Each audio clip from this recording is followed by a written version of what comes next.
Good morning students. Prakash chapter हम लोग online classes ले चुके हैं इस चैप्टर की, बट मैं आपके लिए वीडियोस रिकॉर्ड कर रही हूँ क्योंकि सभी बच्चे ऑनलाइन क्लास में प्रेजेंट नहीं थे, है ना। सो प्रकाश चैप्टर है, तो बेसिकली प्रकाश क्या है? प्रकाश क्या कोई वस्तु है? नहीं। वस्तु होता तो हम उसे रख पाते, वो स्पेस ऑक्यूपाई करता, उसका कोई वॉल्यूम होता, पर ऐसा तो है नहीं। आप बोलते हैं मैम प्रकाश ना एक तरह की ऊर्जा है, क्योंकि आप उसे फील कर पाते हैं। कई बार प्रकाश मतलब धूप बहुत ज़्यादा होती है, धूप में प्रकाश है, यू नो दैट। आप उस ऊर्जा को फील कर पाते हो, देख पा रहे हो? यस, आप उसे फील कर पा रहे हो, देख पा रहे हो, पर वो कोई वस्तु नहीं है, वो एक तरह की ऊर्जा है, बिल्कुल ठीक है। प्रकाश होता है तो आपको पता चल जाता है, नहीं होता है तो आपको पता चल जाता है। अब प्रकाश कहाँ से मिल रही है आपको? कहाँ से? लाइट के सोर्सेज क्या हैं? आप बोलते हैं ट्यूबलाइट है, जलती हुई मोमबत्ती है, सन है सबसे बड़ा तो सोर्स। तो सन जो है बेटा वो नेचुरल सोर्स है, नेचुरल सोर्स ऑफ एनर्जी या ऊर्जा या प्रकाश। और अगर मैं आपसे बोलूँ ट्यूबलाइट, आप बोलते हैं आर्टिफिशियल सोर्स है। कैंडल, बर्निंग कैंडल, आप बोलते हैं अगेन आर्टिफिशियल सोर्स है। नेचुरल में आपके पास सन है बेटा, ठीक है। अब वस्तुओं को दृश्य कौन बनाता है? सबसे पहले उन्होंने हमसे क्वेश्चन पूछ लिया है, आप कैसे किसी चीज़ को देख पाते हैं? अगेन आप बोलेंगे मैम प्रकाश की वजह से। सिर्फ प्रकाश की वजह से नहीं, आइज़ भी तो है ना, आइज़ भी हैं और डेफिनेटली लाइट भी है, दोनों चीज़ें होनी चाहिए। लाइट है, आइज़ नहीं है तो नहीं देख पाओगे, है ना। आइज़ है, लाइट नहीं है तो भी नहीं देख पाओगे, दोनों का होना बहुत ज़रूरी है। तो वस्तुओं को दृश्य कौन बनाता है? लाइट एंड आइज़ दोनों। बट आप वस्तुओं को देख कैसे पाते हैं? आप किसी चीज़ को कैसे देख पा रहे हो? अपने आसपास अपने कमरे में इस वीडियो को देखते हुए आप आसपास की रखी हुई चीज़ें देख पा रहे हो, अपने फ़ोन को देख पा रहे हो। क्यों देख पा रहे हो? क्योंकि आपके फ़ोन में लाइट पड़ रही है, ट्यूबलाइट से जो लाइट आ रही है या जो सन है उसकी लाइट आ रही है, आपके फ़ोन पे लाइट आ रही है, ठीक है। Let's suppose this is your phone, ठीक है। अब लाइट आ रही है भाई, इसमें चाहे सन से आ रही है चाहे ट्यूबलाइट से आ रही है, और वो लाइट आई और टकरा के आपकी आइज़, आपकी आँखों तक आई, तभी आप बेटा उस ऑब्जेक्ट को देख पा रहे हैं। अगर आप किसी ऑब्जेक्ट को देख पा रहे हैं, इसका मतलब उस ऑब्जेक्ट में लाइट पड़ रही है, प्रकाश आ रहा है और टकराकर आपकी आंखों तक भी आ रहा है।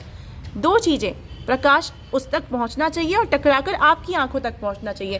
पहली बात वस्तु तक पहुंचना चाहिए, दूसरी बात आपकी आंखों तक पहुंचना चाहिए।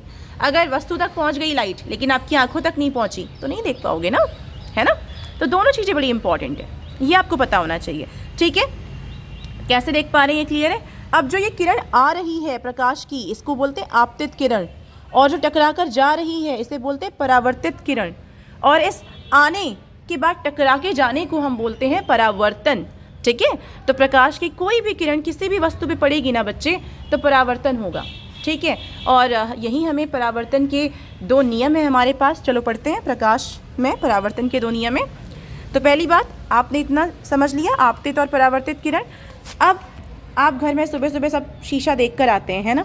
मैं किसी भी कांच की सरफेस को पीछे से पेंट भी कर दूं और पॉलिश भी कर दूं ना बच्चे, तो वो आपका ना शीशा आपका दर्पण बन जाता है, ठीक है। समतल दर्पण, आपके घर में जो दर्पण होते हैं ना वो समतल दर्पण होते हैं, जिनमें सुबह सुबह अपने आप को देख कर आते हो कि मैं कैसी लग रही हूँ, मेरे बाल कैसे लग रहे हैं। चलो ये आपतित किरण हो गई, जो आ रही है वो आपतित किरण, जो टकरा कर जा रही है वो परावर्तित किरण। परावर्तित किरण, आपतित किरण, परावर्तित किरण, याद हो गया, समझ में आ गया। आने वाली आपतित किरण, टकराकर वापस जाने वाली परावर्तित किरण। नाउ बीच में आप बना दो बेटा एक अभिलंब। अभिलंब कितने पे होता है? 90 डिग्री पे होता है, आपको पता ही है ना। 90 डिग्री पे अभिलंब बना दिया आपने, तो बीच वाली जो किरण है बच्चे वो क्या हो गई? अभिलंब हो गई। अब ये एक एंगल बना दो और यहाँ दूसरा एंगल बना दो। आपतित किरण और अभिलंब के बीच में, आपतित किरण और अभिलंब के बीच में जो होता है वो आपतन कोण होता है। परावर्तित किरण और अभिलंब के बीच में होता है परावर्तन कोण। तो हमारे पास दो कोण हो गए यहाँ पर, एक आपतन कोण हो गया और एक परावर्तन कोण हो गया, है ना। अब प्रकाश का जो परावर्तन है ना, उसका पहला नियम यही कहता है कि आपतन कोण और परावर्तन कोण बराबर होंगे, ठीक है। Angle I is equals to angle R, पहला नियम तो बेटा यही कहता है कि आपतन कोण और परावर्तन कोण बराबर होंगे। बेटा अगर आपतन कोण 30 डिग्री है तो परावर्तन कोण भी 30 डिग्री, 40 है तो 40 डिग्री, ठीक है, ओके, ये भी ठीक है। अब यहाँ पर एक टेबल दे रखा है, आप लिख लेना। अगर आपतन कोण 30 है तो ये भी 30 डिग्री, परावर्तन कोण अगर 45 डिग्री है ये भी 45 डिग्री।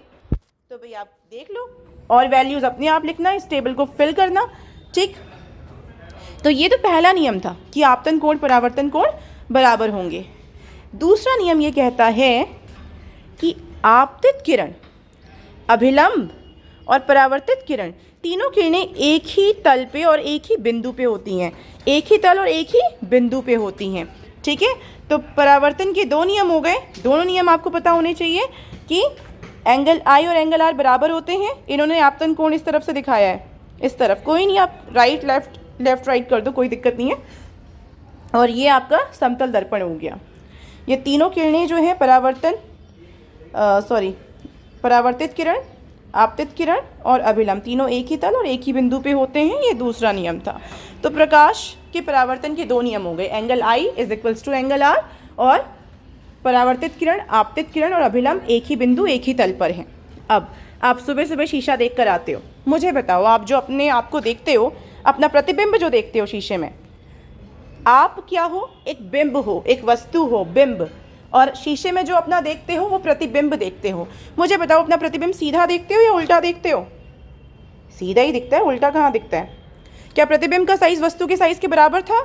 हाँ, जैसे आप हो वैसे ही तो दिखते हो शीशे में। ऐसा थोड़ी ना कि मोटे दिख जाते हो या पतले दिख जाते हो। नो, अगर आपके घर में दर्पण समतल है बेटा, तो जैसे हो वैसे ही दिखोगे।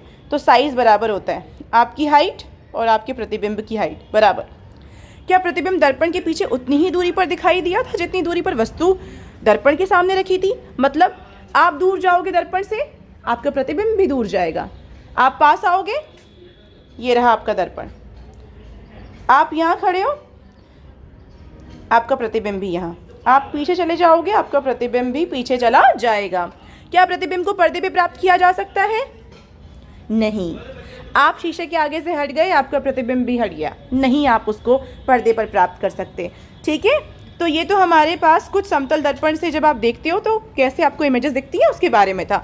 नेक्स्ट टाइम हम लोग पढ़ेंगे समतल दर्पण में प्रतिबिंब का बनना, कि कैसे बनता है समतल दर्पण में प्रतिबिंब। ठीक है।